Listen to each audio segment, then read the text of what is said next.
coach, so you're looking to edit your team. Here's what you should know. If you head over to your dashboard, you'll see Manage Team, and you can hit Edit Team. There's a couple other ways to get here. You can get here from the event landing page. So if you're in a tournament or a camp, you can also see a way to manage your team that way. But all you do is log in to Players Cards, and you can also click on your face in the upper right-hand corner and click Manage Teams to get here this way as well. There's a toggle at the top, so if you have multiple teams, you can switch between them pretty easily by just changing this toggle of what you're selecting.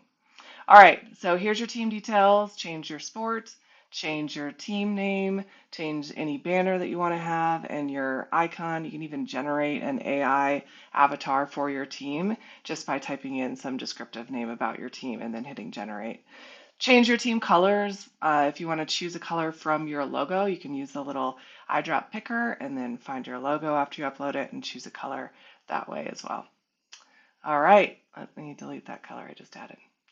Cool, so grade, age group, set those, set your gender. This is used mostly for when you're registering for divisions, being able to figure out which one your team falls in to make it easier for registration time. Set your location. The season optional. It's helpful if you've got the same team name that carries over season to be able to differentiate them when you're switching between teams. Your level is also really important. This is where you'll show up if you're a college level team, high school level team. You want to compare your team stats against other teams that are similar level. So choosing your level is really important for the leaderboards. Team bio is open-ended. Type whatever you want in this section. You can even use some AI to help generate a fun team bio for your team. Team socials, if you have them, great, you can enter them. You don't have to. They'll show up on your team landing page, anywhere someone might want to follow your team.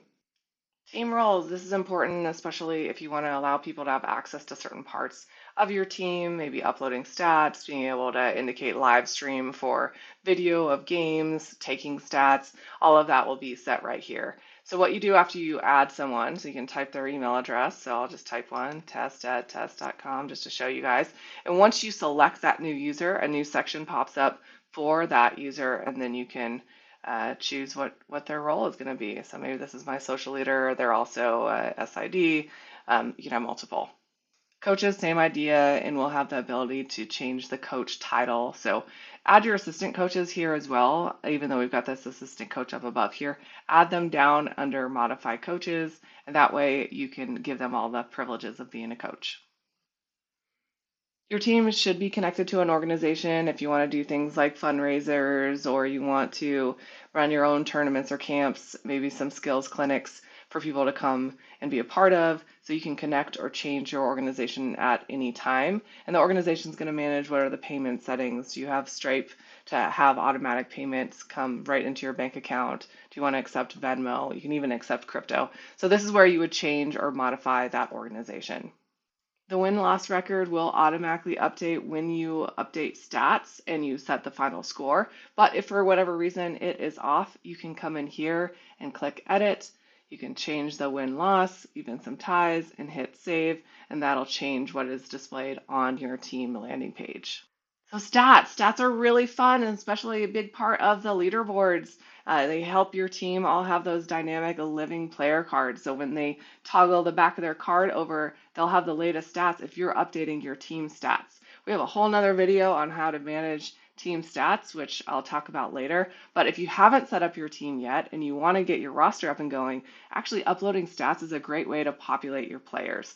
So you would just hit this select CSV file. You would choose that CSV that you downloaded, maybe from Game Changer or Huddle or whatever your popular stat taking software is. And once you push enter, it'll calculate to figure out if there's any players that aren't on your roster yet. And when you hit enter to save those stats, it'll auto add those players to your team. The player section here, you'll see all your existing players. If you set an email address of one of your players, then they'll see their player to be able to edit their player separately from you. So you don't have to enter and control everything about your players, the families, the player themselves. Everyone else can be able to do the nitty gritty for their players. But at least you can see them on your page and you can set basic information like the player number that's associated with your specific team. Click on Add Player to add anyone to your roster, and then there's a couple things you can do here. Either you can start typing their name, so Bob Test Player, and then I'll say Create Player, or you can invite an existing player. Inviting an existing player is similar to typing their email address down here. It'll be sent either to their parent, or if they're old enough, they'll have their own email address. You can send an invite to them, and they just click a button in their email to accept the invite, and then they can start managing their player. But if you just create a player, this would be quick roster updates. You'd click that button to add a new player, set your role, you're probably the coach, and then you could enter basic information. What's their first name? What's their last name? If you want to add a picture, awesome. That's kind of cool for MVP voting, but you don't have to. And you can toggle on this detailed player view if you want to add additional information. Maybe their birthday, it's required for whatever reason. Maybe you want to add their family members this way, set their address, all this good stuff. You can do it a more detailed view. All right, all the changes that you're making on the team edit page is automatic. So as you're going through here, it'll automatically save them. And there's a few other fun additional advanced settings. So if you wanted to have Game Changer showing up on your landing page, you can paste in your little widget from Game Changer here. You can also block roster additions. So the way MVPs work is if someone's in the stands and they say, oh, player number 5 is doing awesome today, and they want to vote for player 5 for MVP, but you don't have a player number 5, they enter 5 and it'll auto add that player to your roster. You can turn it off.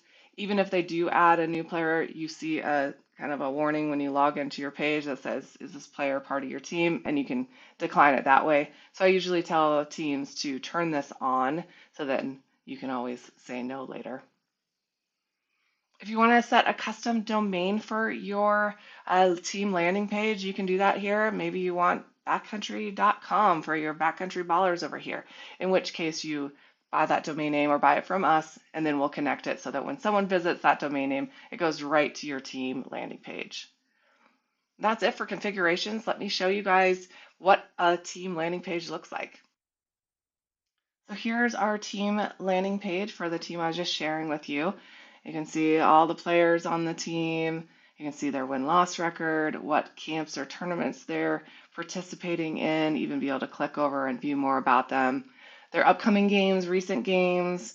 Here's the Game Changer schedule. So if anyone at home wants to watch streaming video, they can click right from here. If you're part of the team, you'll see this practice schedule and be able to click to figure out where they're at and get directions from your mobile device. If your team's winning these tournaments and events, you can add that right here and under awards and achievements based on all the tournaments they're participating in. You'll see the roster of the team and then a quick featured player. So that'll turn and see whatever they've set up for their settings for their player card, but all their stats are showing up right here as well. All your season stats, again, they're hidden for everybody else, but for you and everyone associated with the team, you'll be able to see all the stats that you've uploaded here, so you can kind of go through here and see everything they're up to. You know, start typing the name of a stat to quickly get at them and sort your players. And you'll also see this per team, game by game stats, overall team performance. And that team scouting report, so you can turn this on, make a little extra money for your team, sell your scouting reports. You can buy them from your competition to have a better game. So spend $2 and you can now compare your team against another team and get some suggestions on how to line up against them. One other thing to show you is we've got a team chat. So if you click on team chat up here, it'll auto go to your team, and you can see, parents who are writing in the chat and who their players are on the team. If you clicked on any of these avatars, it'll actually take you to their player card. And that's it. That's how you manage your team. And the more information you've got on here, the more visuals and pictures, the more fun it is for your fans to be able to participate and be part of what your team is delivering.